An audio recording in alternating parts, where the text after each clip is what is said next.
नमस्कार दोस्तों, मैं हूं आपका दोस्त पवन कुमार विश्वजीत। आप सभी का स्वागत करता हूं आपके अपने YouTube चैनल पवन कुमार विश्वजीत में। तो जैसा आपको मैंने बताया था कि अभी आरआरबी के अंदर आ चुकी है वैकेंसीज। जी हां, रेलवे रिक्रूटमेंट बोर्ड ने फिजिकल एजुकेशन टीचर्स की वैकेंसीज को अनाउंस किया है और उसमें अभी जो आपका एग्जाम होने वाला है और उस एग्जाम्स में क्या सिलेबस रहेगा, एग्जाम का पैटर्न क्या रहेगा, नेगेटिव मार्किंग है या नहीं है और किस तरह से आप एग्जाम्स की प्रिपरेशन करेंगे, वो मैं आप सभी को इस वीडियो में बताने वाला हूं। सो चैनल पर अगर आप पहली बार विजिट कर रहे हैं तो चैनल को कर लीजिए सब्सक्राइब और सब्सक्राइब करने के साथ में बेल आइकन को प्रेस करना बिल्कुल भी मत भूलिएगा ताकि आने वाली हर एक वीडियो का नोटिफिकेशन आपको मिलता रहे। और भाई चैनल पर आपको मिल रही है डेली क्लासेस और डेली क्लासेस का टाइम रहेगा शाम को ठीक 7:30 बजे क्लासेस शुरू हो जाती है और लगभग रातों 11 बजे तक चलती है क्लासेस। तो आप उनमें फ्री ऑफ कॉस्ट पढ़ सकते हैं बिना किसी पेड कोर्सेज को ज्वाइन किए हुए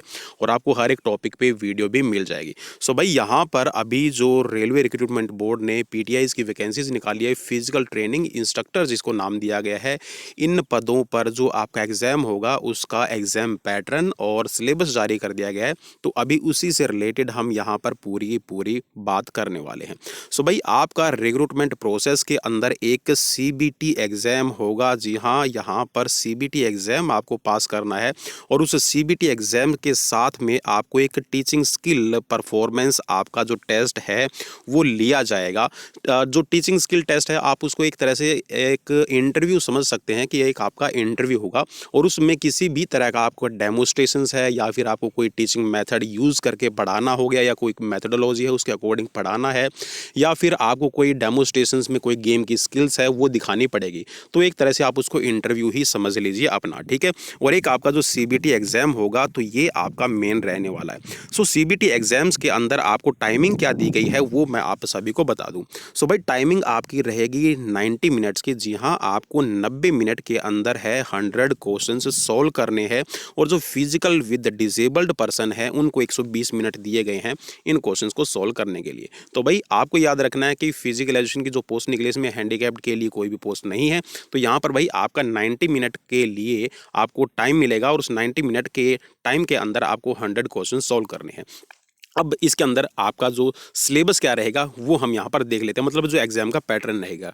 तो देखिए, जो प्रोफेशनल एबिलिटी है, प्रोफेशनल एबिलिटी को आप ऐसे समझ लीजिए कि आपका जो सब्जेक्ट स्पेसिफिकेशन का पार्ट रहने वाला है, आपका फिजिकल एजुकेशन में से आपको 50 क्वेश्चंस मिलेंगे और इनके लिए आपको जो मार्क्स हैं वो 50 ही अलॉट किए गए हैं। मतलब 50 आपको एमसीक्यूज क्वेश्चन मिलेंगे और इन 50 एमसीक्यूज को आपने सॉल्व करना है तो आपको 50 नंबर मिल जाएंगे। जनरल अवेयरनेस, जी हाँ, जनरल अवेयरनेस में आप कह सकते हैं कि जो करंट की जीके है वो चाहे वर्ल्ड वाइड जीके हो या फिर आपकी कह सकते हैं कि रेलवे की जो जनरल नॉलेज है उसके अकॉर्डिंग आपको, और स्पोर्ट्स की भी करंट अफेयर्स है तो वो आपको जनरल अवेयरनेस के 15 क्वेश्चन आपको मिलेंगे और इनके लिए भी 15 नंबर आपके अलॉट किए गए हैं। इसके साथ में भाई जो जनरल इंटेलिजेंस और रीजनिंग के हैं, कह सकते हैं कि जैसे कि एप्टीट्यूड के और रीजनिंग के जो क्वेश्चंस होते हैं ये भी आपको 15 क्वेश्चन मिलेंगे और इनके लिए भी आपको 15 नंबर दिए गए हैं। मैथमेटिक्स का जो पार्ट रहेगा यहाँ पर सिर्फ 10 नंबर का रहेगा और इसके लिए भी आपको 10 क्वेश्चन ही मिलने वाले हैं। इसके साथ में भाई जो जर्नल साइंस होगी, जर्नल साइंस का मतलब जो बेसिक साइंस होगी, ठीक है, ज़्यादा आप कह सकते हैं कि जो आपको साइंटिस्ट बनाने वाली नहीं है भाई, जो जर्नल साइंस है वो भी आपकी 10 नंबर की साइंस रहने वाली है और इस 10 नंबर की साइंस में भी आपके 10 क्वेश्चन ही आपको मिलेंगे। सो टोटल यहाँ पर आपके 100 क्वेश्चन होने वाले हैं इस सीबीटी एग्जाम के अंदर और आपको 100 मार्क्स इसके लिए रहेंगे, ठीक है। हर एक क्वेश्चन का इक्वल 1 मार्क्स है वो दिया गया है और अगर आप कोई भी गलती या फिर कोई भी गलत आंसर देते हैं किसी भी क्वेश्चन का तो 1/3 नेगेटिव मार्किंग हो जाएगी। 1/3 नेगेटिव मार्किंग का मतलब यही है कि आपका 0.33 मार्क्स है वो आपके डिटेक्ट हो जाएंगे उस आंसर के लिए जो आपने गलत रिप्लाई किया है। तो इसका मतलब है जो नेगेटिव मार्किंग है वो भी यहाँ पर रहने वाली है। अब भाई इसमें जो मैथमेटिक्स का रहेगा, मैथमेटिक्स में किस तरह के क्वेश्चन रहेंगे उससे रिलेटेड भी यहाँ पर बताया गया है कि मैथमेटिक्स में जैसे कि आपके नंबर सिस्टम है, बोर्ड मास है, डेसिमल है, फ्रैक्शंस के एलसीएम है, एचसीएफ है, रेशियो, प्रोपोर्शनल, परसेंटेज, ठीक है। तो भाई जो भी यहाँ पर आपको इसमें दिखाई दे रहा है, ठीक है, स्क्वायर रूट के है, एज कैलकुलेशन के है, कैलेंडर है, क्लोज है, पाइप्स है, सिस्टम, ठीक है, तो ये आपको सारे के सारे मिलने वाले हैं। तो भाई जो मैथमेटिक्स पढ़ाता है आप उनसे ज़रूर पढ़ लीजिएगा। तो मैं मैथमेटिक्स नहीं पढ़ाता, ठीक है भाई, क्योंकि हम पढ़ाते हैं सिर्फ फिजिकल एजुकेशन का पोर्शन, ठीक है। सो भाई इसके साथ में आपको जो जनरल इंटेलिजेंस और इसके साथ में रीजनिंग के मिलने वाले हैं वो आपको एनालॉजीज है, ठीक है, अल्फ़ाबेटिकल है, नंबर साइज सीरीज़ है, ठीक है, कोडिंग डिकोडिंग के है, मैथमेटिकल जो आपके ऑपरेशंस है, रिलेशनशिप से रिलेटेड हैं, ठीक है। तो इस तरह के आपको जो एनालिटिकल क्वेश्चंस है, रीजनिंग के, क्लासिफिकेशन के, डायरेक्शंस के, तो ये मिलने वाले हैं, ठीक है। तो ये आपको जनरल इंटेलिजेंस के अंदर मिलेंगे। अब जनरल अवेयरनेस के अंदर क्या मिलने वाला है? सो जनरल अवेयरनेस जीके का है, तो जीके करंट अफेयर्स, भाई अपनी जीके करंट अफेयर्स को आप ये मत सोचिएगा कि मैं बिल्कुल ही करंट वाली पढ़ूँ। करंट का मतलब है 2024-25 वाली नहीं पढ़नी है आपको पिछले कम से कम भी 6 से 7 साल की जो रीजनिंग है वो अपनी उठा के देख लेनी है। 6 से 7 साल का जो करंट अफेयर्स है वो उठा के देख लेना है। इसके साथ में भाई इंडियन ज्योग्राफी है, इसके साथ में जो कल्चर हिस्ट्री है इंडिया की क्या है, इंक्लूडिंग फ्रीडम, ठीक है, मूवमेंट्स है, वो चाहे स्वतंत्रता के जो संग्राम से हुए हैं, ठीक, 1957 की क्रांति, सॉरी 1857 की क्रांति है, ठीक है, जो 1857 की क्रांति से जो मूवमेंट चले आ रहे हैं तो वो भी आपको पढ़ना है। इंडियन पॉलिटी को आपको पढ़ना है, इसके साथ में जो कॉन्स्टिट्यूशन है इसको पढ़ना है, ठीक है, इंडियन इकोनॉमी है, ठीक है, इसके साथ में आपकी इन्वायरमेंटल इश्यूज़ है, ठीक है, तो वो भी आपको यहाँ पर पढ़ने हैं, वर्ल्ड को पढ़ना है। और इसके साथ में भाई देखिए साफ साफ लिखा हुआ इसमें, मैं इसको हाईलाइट कर देता हूँ एक बार दोबारा से, तो भाई स्पोर्ट्स का भी यहाँ पर आपको जर्नल मिलने वाला है पार्ट इसके अंदर, ठीक है। तो जर्नल साइंटिफिक और टेक्नोलॉजिकल जो डेवलपमेंट्स अभी हाल फिलहाल में हुई है तो वो भी आपको यहाँ पर पढ़ना है। इसके साथ में भाई जो जर्नल साइंस है इसके अंदर आपको फिजिक्स है, केमिस्ट्री है और लाइफ साइंस से रिलेटेड है, ठीक है। और ये देखिए यहाँ पर इन्होंने साफ साफ मैंशन किया हुआ है कि up to 10th standard CBSE syllabus, ठीक है। तो सीबीएसई का जो सिलेबस है उसमें जो आपकी जर्नल साइंस दी हुई है 10वीं क्लास तक की, वो यहाँ पर आपको पढ़नी है, ज़्यादा उसमें नहीं पढ़ना है, ठीक है। तो भाई यहाँ पर ये रहने वाला है इस तरह से। और इसके अंदर जो मेन जो चीज़ है वो भी मैं आपको बता दूँ, ठीक है, क्योंकि वो भी आपके लिए मेन पोर्शन रहने वाला है, तो वो हम एक बार थोड़ा सा यहाँ पर देख लेते हैं। तो भाई यहाँ पर जो मेन पोर्शन है देखिए, जो अभी यहाँ पर सीबीटी के लिए बताया गया 100 मार्क्स का, ये तो रहने वाला है। इसके साथ में जो आपको परफॉर्मेंस टेस्ट है या फिर इसको आप कह सकते हैं कि जो स्किल टीचिंग टेस्ट रहेगा, आपको टीचिंग स्किल का जो टेस्ट रहेगा ये रहने वाला है।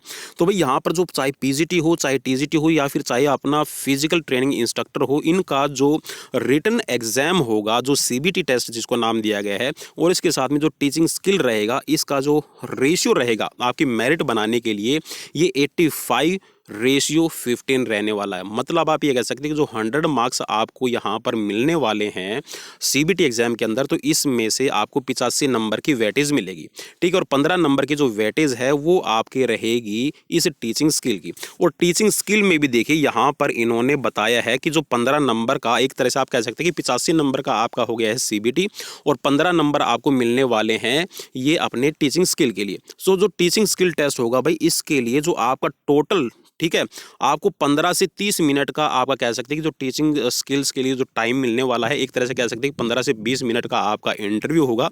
और इसके अंदर टोटल जो मार्क्स है वो आपके 150 नंबर डिसाइड होने वाले हैं। 150 नंबर में भैया आपकी ये कह सकते हैं कि कॉन्फिडेंस लेवल कैसा है, आपका बिहेवियर आप कैसे दिखा रहे हैं, आपकी बॉडी लैंग्वेज कैसी है, आपके फेस एक्सप्रेशन कैसे हैं, आप टीचिंग का मेथड कौन सा यूज़ कर रहे हैं, तो उनको यहाँ पर कह सकते हैं कि नंबर्स की डिवाइडेशन की गई है। टोटल यहाँ पर आपका जो टीचिंग स्किल है जिसके लिए आपको सिर्फ 15 नंबर मिलेंगे, तो ये यहाँ पर रेशियो में आपको 150 नंबर रहने वाले हैं। इस 150 नंबर की परसेंटेज निकालेंगे तो ये 15% रहेगी आपकी, ठीक है। तो ये आपको याद रखना है, ठीक है। तो मतलब आप सीधा सा ये समझ लीजिए कि जहाँ पर 85 आपको मिलने वाले हैं, ठीक है, 100 जो मार्क्स का आपका सीबीटी होगा इसमें से, और 15 नंबर आपको मिलेंगे आपके इस टेस्ट के, ठीक है, जो टीचिंग स्किल टेस्ट होगा। एक तरह से आप इंटरव्यू समझ लीजिए। अब देखिए यहाँ पर अगर 100 नंबर मतलब सीधा सा ये है कि 15 नंबर आपको मिलने वाले हैं, ठीक है। तो और इसके अंदर भाई जो परफॉर्मेंस टेस्ट है ये हमारे लिए नहीं है। परफॉर्मेंस जो टेस्ट होगा ये म्यूज़िक है, या फिर कह सकते हैं कि जो इसके साथ में म्यूज़िक के जो टीचर्स रहेंगे उनके लिए रहने वाले हैं। अब बात आती है कि भाई इसके बाद में क्या होगा, तो इसके बाद में डॉक्यूमेंट्स वेरिफिकेशन होगी और एक आपका सिंपल सा एक मेडिकल होगा, ठीक है, टीचिंग लाइन के लिए, तो वो आपको फेस करना है, ठीक है। अब मैं बात कर लेता हूँ, और अगर भाई इसमें कह सकते हैं कि जो सीबीटी जो एग्ज़ाम है, अगर ये आपका ज़्यादा शिफ्ट में लिया जाता है तो इसमें आपको रहने वाला है नॉर्मलाइजेशन, ठीक है। नॉर्मलाइजेशन आपका रहेगा, और इस नॉर्मलाइजेशन में आपको ये देखना होगा कि कौन सी शिफ्ट का पेपर है हार्ड रहा है, कौन सी शिफ्ट का पेपर है वो ईजी रहा है। और मोस्टली जो फिजिकलेशन का जो पेपर है वो एक ही शिफ्ट में रहने वाला है, तो इसके लिए आप बिल्कुल भी चिंता मत कीजिए, ठीक है। अप्लाई करने के लिए जो तरीका है वो बता रखा है, तो ये इस पर हम बात नहीं करेंगे। हम बात करेंगे सिर्फ अभी हमारा जो सिलेबस रहने वाला है फिजिकल एजुकेशन का वो क्या रहने वाला। तो मैं पेज नंबर आपको लेके चलता हूँ अभी, ठीक है। पेज नंबर पे मैं लेके चलता हूँ भाई, पेज नंबर देख लेते हैं। पेज नंबर इसमें आ जाएगा 46, ठीक है। सो 46 नंबर, और ये भाई मैं PDF है वैसे ऑलरेडी शेयर कर चुका हूँ हमारे टेलीग्राम चैनल पर, तो आप वहाँ से इसको डाउनलोड कर सकते हैं और वहाँ से इसमें जो भी टॉपिक हैं, ठीक है, जो भी इसके अंदर इंस्ट्रक्शंस दी गई है आप उसको डाउनलोड कर सकते हैं। और भाई याद रखिएगा 6 फरवरी लास्ट डेट है यहाँ पर इस फॉर्म को अप्लाई करने के लिए, ठीक है। चलिए भाई, अब यहाँ पर जो फिजिकल ट्रेनिंग इंस्ट्रक्टर है इसके लिए जो सिलेबस दिया गया है इसको हम देख लेते हैं। और यहाँ पर क्वेश्चंस का भी बाइफिकेशन किया गया है कि कितने क्वेश्चंस किस पोर्शंस में से आएंगे। तो नंबर ऑफ क्वेश्चन की हम बात कर लेते हैं तो 10 से 12 क्वेश्चन आपको मिलने वाले हैं किसमें से, फिजिकल एजुकेशन इन इंडिया, ठीक है। इसका ऑब्जेक्टिव क्या रहेगा, ऑब्जेक्टिव के साथ में प्रिंसिपल क्या है, कंपोनेंट्स ऑफ फिजिकल एजुकेशन कौन कौन से हैं, ठीक है। इंडियन ओलंपिक एसोसिएशन है, इंटरनेशनल ओलंपिक कमेटी है, ठीक है। इसके साथ में भाई role of different agencies promoting health, ठीक है, जो हेल्थ को प्रमोट करने वाली डिफरेंट एजेंसीज है जिसके अंदर WHO है, यूनिसेफ है, ठीक है, और लोकल बॉडीज है। कंसेप्ट ऑफ इंसेंटिव, ठीक है, इसके बारे में आपको पढ़ना है। इसके साथ में भाई आपकी अचीवमेंट्स है ऑर्गेनाइजेशन की क्या क्या है फिजिकल एजुकेशन, और इसके साथ में जो स्पोर्ट्स इवेंट आपके सेमिनार है, ठीक है, क्लिनिकल लेक्चर हैं, ठीक है, ऑडियो विजुअल एड्स और फिजिकल एजुकेशन में आप किस तरह यूज़ करते हैं। तो ये सारे का सारा रहने वाला, और यहाँ से आपको 10 से 12 नंबर का पोर्शन मिलेगा, मतलब 10 से 12 क्वेश्चन आपको मिलेंगे, ठीक है। इसके बाद में भाई आपको जो पढ़ना है वो है मेन आपको, और देखिए यहाँ पर इसके जो नंबर ऑफ क्वेश्चन रहने वाले ये 15 से 17 रह सकते हैं, ठीक है। ये आपका पार्ट रहेगा एनाटॉमी और फिजियोलॉजी, एक्सरसाइज, न्यूट्रिशन, डाइट और हाइजीनिंग का। तो फिजिकल एक्टिविटीज़ इसके अंदर पढ़नी है, ठीक है। कंसेप्ट है आपका benefits of participation in physical activities में आप पार्टिसिपेट करते हैं तो आपको क्या बेनिफिट्स मिलते हैं, इसके बारे में आपको पढ़ना है, ठीक है। हेल्थ के बारे में पढ़ना है। इसके साथ में जो नीड्स है, ठीक है, कंसेप्ट है, नीड है, कंपोनेंट्स है, सिग्निफिकेंस, टोटल फिटनेस है, ठीक है, प्रिंसिपल ऑफ फिजिकल फिटनेस है, इसके बारे में पढ़ना है। वार्म अप है, कंडीशनिंग है, कूलिंग डाउन है, ठीक है। इसके साथ में है आपकी मेथड्स टू डेवलप, ठीक है, और इसके साथ में भाई major health and skill related components in physical fitness. तो मोस्टली यहाँ पर एक तरह से कह सकते हैं कि बिल्कुल बेसिक आपका सिलेबस दिया हुआ है, और अगर आप इसमें भी भाई पीछे रह जाते हैं तो आपके लिए बड़ी डिफिकल्टी होने वाली है। इसके साथ में भाई वेलनेस का, सुयोग्यता जिसको हम बोलते हैं, कंसेप्ट इसका क्या रहेगा, ठीक है, कंपोनेंट्स है, सिग्निफिकेंस है, रेफरेंस है, ठीक है, पॉजिटिव लाइफस्टाइल की। तो एक तरह से मैं अगर आपको हिंट दूं ना, हिंट अगर मैं आपको दूं तो मैं गलत नहीं हूँगा। यहाँ आप अपना CBSE जो आपका पब्लिकेशन कह सकते हैं, जो CBSE है हमारा जो बोर्ड है, उस CBSE बोर्ड की आप 11वीं और 12वीं की बुक्स उठा लीजिएगा। वहाँ से आपको वार्मिंग अप है, कंडीशनिंग है, ठीक है, मेथड्स है, ठीक है, स्किल है, कंसेप्ट है, फिजिकल फिटनेस है, तो यहाँ से आपको बहुत टॉपिक क्लियर हो जाएंगे, ठीक है। और कोशिश कीजिएगा कि जो NCERT की जो बुक है 11th और 12th की वो आप उठा लीजिएगा। अगर वो बुक नहीं मिल रही है, इंग्लिश में रहेगा भाई।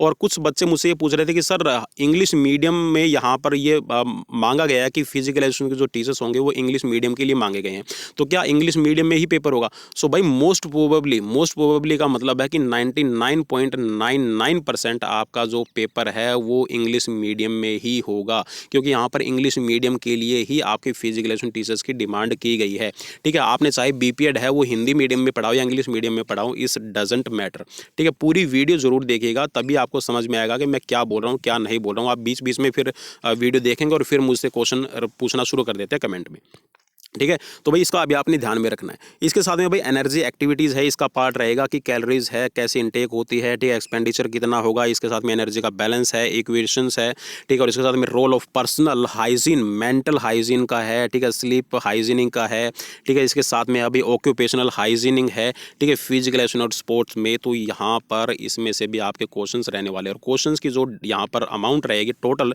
जो आपका सेकंड पोर्शन रहेगा anatomy, physiology, exercise, nutrition and hygiene का, यहाँ पर 15 से 17 क्वेश्चन रहने वाले हैं, ठीक है। इसके साथ में भाई स्पोर्ट्स इंजरीज का यहाँ पर जो मेन पोर्शन रहने वाला, और सबसे ज़्यादा मेरे हिसाब से क्वेश्चन यहीं पर रहने वाले हैं, आपके 16 से 20 क्वेश्चन आपको मिलेंगे। इसमें स्पोर्ट्स इंजरीज प्रिवेंशन और हेल्थ एजुकेशन, स्पोर्ट्स मेडिसिन के अंदर आपको पढ़ना क्या है वो मैं आपको यहाँ पर बता देता हूँ, ठीक है। तो यहाँ पर आपको बेसिक कंसेप्ट आपको क्लियर करने हैं। इसके साथ में भाई नीड है, इंपॉर्टेंस है, एनाटॉमी, ठीक है, फिजियोलॉजी की, ठीक है, फिजिकल एजुकेशन में क्या है वो पढ़ना है।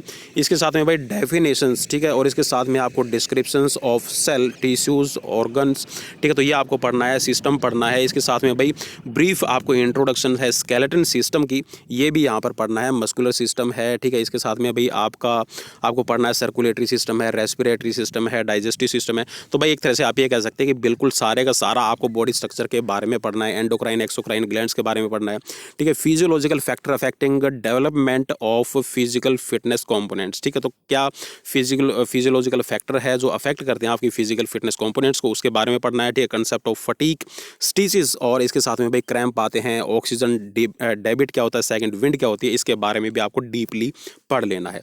इसके साथ में भाई यहाँ पर आपको पढ़ना है मार्कर फॉर्स ट्रेनिंग इफेक्ट्स, ठीक है, तो ट्रेनिंग इफेक्ट्स में कौन कौन से मार्कर्स हैं ये आपको पढ़ना है, ठीक है, जैसे कि हार्ट रेट है, ठीक है, वाइटल कैपेसिटी है, इनटेक वॉल्यूम है, ठीक है, इसके साथ में आपका टेम्परेचर है, रेगुलेशंस, ठीक है, तो ये आपका कैसे होता है इसके बारे में भी आपको पढ़ना है, ठीक है। इसके साथ में भाई यहाँ पर आपको इसमें पोर्शन में पढ़ना है, देखिए ज़्यादा क्वेश्चन है तो ज़्यादा ही यहाँ पर रहने वाला है इसमें सिलेबस भी, ठीक है। पोस्टरल डिफॉर्मिटीज़ के बारे में पढ़ना है, यहाँ पर है इसमें हाँ हाइप्नोसिस, ठीक है, हाइप्नोसिस है, स्कोलोसिस है, लॉर्डोसिस है, इसके साथ में नॉकनी है, ठीक है, बो लेग है, फ्लैट फुट है, ठीक है, इनके करेक्टिव एक्सरसाइज और इनके कॉज क्या है, रीज़न क्या है, कैसे इनकी कितने टाइप है, तो ये भी आपको पढ़ना है। इसके साथ में भाई स्पोर्ट्स मेडिसिन और एथलेटिक केयर के अंदर आपको कंसेप्ट पढ़ना है, सिग्निफिकेंस पढ़ना है। इसके साथ में फैक्टर कॉजिंग इंजरीज के कौन कौन से फैक्टर हैं ये भी आपको पढ़ना है, ठीक है। और भाई डेली वीडियो आपको मिल रही है तो आप वहाँ से तैयारी कर सकते हैं बिना किसी पैसे दिए, ठीक है, आपको बहुत सारा मैटर मिल जाएगा। और लगभग अभी चैनल पर मैंने जो वीडियोस है प्रोवाइड करवा दी है, लगभग आपके 350 के करीब, ठीक है, हमारे सेशंस हो चुके हैं कंप्लीट और डेली 3 से 4 क्लासेस चल रही है। इसके साथ में भाई general principle of prevention of injuries को कौन कौन से आप फैक्टर हैं, ठीक है, और कौन कौन से आपके प्रिंसिपल हैं प्रिवेंट करने के लिए, ये भी यहाँ पर आपको करना है, ठीक है। तो स्पोर्ट्स इंजरीज कौन कौन सी रहती है, इसमें कॉमन स्पोर्ट्स इंजरीज आपको करनी है, हार्ट टिश्यूज़ है, ठीक है, हार्ट टिश्यूज़ और सॉफ्ट टिश्यूज़ के अंदर है, ठीक है, जो आपकी मसल्स स्ट्रेन आता है, ठीक है, लिगामेंट स्प्रेन होता है, फ्रोजन शोल्डर है, लोअर बैक स्ट्रेन है, ठीक है, टेनिस और गोल्फ एल्बो है, ठीक है, इसके साथ में भाई रनर्स नीज है, ठीक है, शिन पेन है, ब्लिस्टर है, ठीक है, इसके साथ में भाई कंक्यूजन्स है, इसके साथ में लैक्रेशन है, एब्रेशन है, हेमोटोमा है, फ्रैक्चर डिसलोकेशन, इसके बारे में आपको पढ़ना है और इनके कोज, ठीक है, और इनको कैसे प्रिवेंट कर सकते हैं इसके बारे में पढ़ना है। भाई मैनेजमेंट्स में आपको क्या पढ़ना है, मैनेजमेंट का जो पार्ट दिया गया ये मैनेजमेंट्स ऑफ इंजरीज है, ठीक है, इंजरीज को कैसे मैनेज किया जाता है, मसल स्ट्रेन को कैसे करेंगे, लिगामेंट को कैसे करेंगे, फ्रोजन शोल्डर है, ठीक है, मतलब जो सेम वहाँ पर ऊपर वाली हमने अभी जितने भी पढ़ा है, ठीक है, और जो इसके अंदर फर्स्ट एड दी जाती है स्पोर्ट इंजरीज के लिए, तो स्पोर्ट्स इंजरीज के लिए कौन कौन सी फर्स्ट एड दी जाती है उसके बारे में भी आपको पढ़ना है। रिहेबिलिटेशन में आपको पढ़ना है कि पुनर्वास कैसे होगा, एम क्या है इसका, ऑब्जेक्टिव क्या है, रिकवरी आप कैसे करते हैं, आइस बात क्या रहता है, ठीक है, इसके साथ में कॉन्ट्रास्ट बात है, ठीक है, हॉट फोमेंटेशंस क्या है, इसके बाद साथ में आपका जो थ्योरेपेटिक मोडेलिटीज़ है जिसके अंदर थ्योरेपेटिक अल्ट्रासाउंड है, इन्फ्रेंटल आपकी थेरेपीज़ है, यूनिट है, टेंस है, ठीक है, इंफ्रारेड आपकी लैंप्स है, ठीक है, वैक्स बात है, शॉर्ट वेव्स थेरेपी है, डायथर्मी है, इनके बारे में आपको पढ़ना है। इसके साथ में भाई यहाँ पर इसमें पढ़ना है आपको डेफिनेशन पढ़नी है, स्कोप पढ़ना है और इंपॉर्टेंस ऑफ स्पोर्ट्स साइकोलॉजी आपको पढ़ना है। तो भाई साइकोलॉजी का भी यहाँ पर आपको देखने को मिल जाएंगे 3 से 4 क्वेश्चन, 4 से 5 आराम से आपको क्वेश्चन देखने को मिल जाएंगे। इसमें मेन क्या पढ़ना है आपको, लर्निंग वाला पार्ट पढ़ना है, ठीक है, तो लर्निंग के प्रिंसिपल्स क्या है, कंसेप्ट क्या है, लर्निंग कर्व क्या होती है, ठीक है, इसमें आपकी एक कह सकते हैं कि कॉनकेव है, कॉन्वेक्स है, ठीक है, एक आपका इसमें प्लेटू है, इसके बारे में आपको पढ़ना है, ठीक है। एक इसमें पढ़ना है आपको इमोशंस है, एंग्जाइटी है, स्ट्रेस मैनेजमेंट है, स्पोर्ट्स में कैसे की जाती है, यहाँ से आपको पढ़ना है। तो भाई मोस्टली यहाँ पर 16 से 20 क्वेश्चन के लिए आपको अच्छा खासा पोर्शन है पढ़ना पड़ेगा। इसके साथ में भाई कैंप फॉर रिक्रिएशन, ठीक है, तो जो कैंपिंग होती है चाहे एनएसएस का है, एनसीसी है, या फिर जो रिक्रिएशन के लिए जो कैंप आपके होते हैं उनमें से आपको यहाँ पर 2 से 3 क्वेश्चन देखने को मिल जाएंगे। इसके साथ में भाई आपकी importance of game and sports, ठीक है, तो कुछ इंपॉर्टेंट गेम्स रहते हैं जैसे कि एथलेटिक्स है, फुटबॉल है, हॉकी है, तो यहाँ से भी और इसकी इनकी क्या इंपॉर्टेंस है इससे रिलेटेड भी आपको यहाँ पर 4 से 6 क्वेश्चन मिल जाएंगे। और यहाँ पर जो टोटल ग्रैंड क्वेश्चंस रहेंगे, टोटल क्वेश्चन रहने वाले हैं आपके 50 और मैंने आपको सिलेबस पहले ही बता दिया है ऑलरेडी कि जनरल अवेयरनेस का है, आपका मैथमेटिक्स है, इसके साथ में आपकी जो करंट कह सकते हैं जो बेसिक साइंस है इसके बारे में भी आपको पढ़ना है, और 50 नंबर के क्वेश्चंस रहने वाले हैं आपके सब्जेक्ट रिलेटेड। तो इनको यहाँ से आप कर सकते हैं, और सिर्फ इतना ही सिलेबस है, ज़्यादा सिलेबस नहीं है। और मेरे हिसाब से आई थिंक, जैसा मेरा मानना है कि ये बहुत अच्छा सिलेबस दिया गया है आप सभी के लिए, लेकिन इसको आपको बारीकी से पढ़ने की ज़रूरत है। और अभी ये मान के चलिए कि 6 फरवरी तक आपके पास में 1 महीना ये, और कम से कम 1 महीना और लग जाएगा यहाँ पर, कह सकते हैं कि पेपर लेने की जो फॉर्मेलिटीज़ होगी और जो पेपर का यहाँ पर पैटर्न चलेगा उसके लिए। तो भाई एग्जाम्स के लिए आपके पास में अभी 2.5 से 3 महीने का टाइम है, तो आप अच्छे से अपनी एग्जाम्स की तैयारी कर सकते हैं। और डेली लाइव क्लासेस आपको मिल जाएगी हमारे चैनल पर, पवन कुमार विश्वजीत पर। आपको करना कुछ नहीं है, शाम को ठीक 7:30 बजे आ जाना है, और 7:30 से लेकर कंटिन्यू जब तक हमारी सांस में सांस है और जब तक हमारे अंदर पढ़ाने का मादा होगा, रातों 11 बजे तक हम आपको डेली 3 से 4 क्लासेस दे रहे हैं अभी हाल फिलहाल में आपके एग्जाम्स की प्रिपरेशन के लिए। वो चाहे आप स्टेट की तैयारी कर रहे हैं, या फिर आप यूपी टीजीटी की तैयारी कर रहे हैं, एमपी टेट की तैयारी कर रहे हैं, या फिर किसी भी फिजिकल कॉम्पिटिटिव एग्जाम्स की तैयारी कर रहे हैं। सो मिलते हैं नेक्स्ट वीडियो में। Till then bye bye, take care.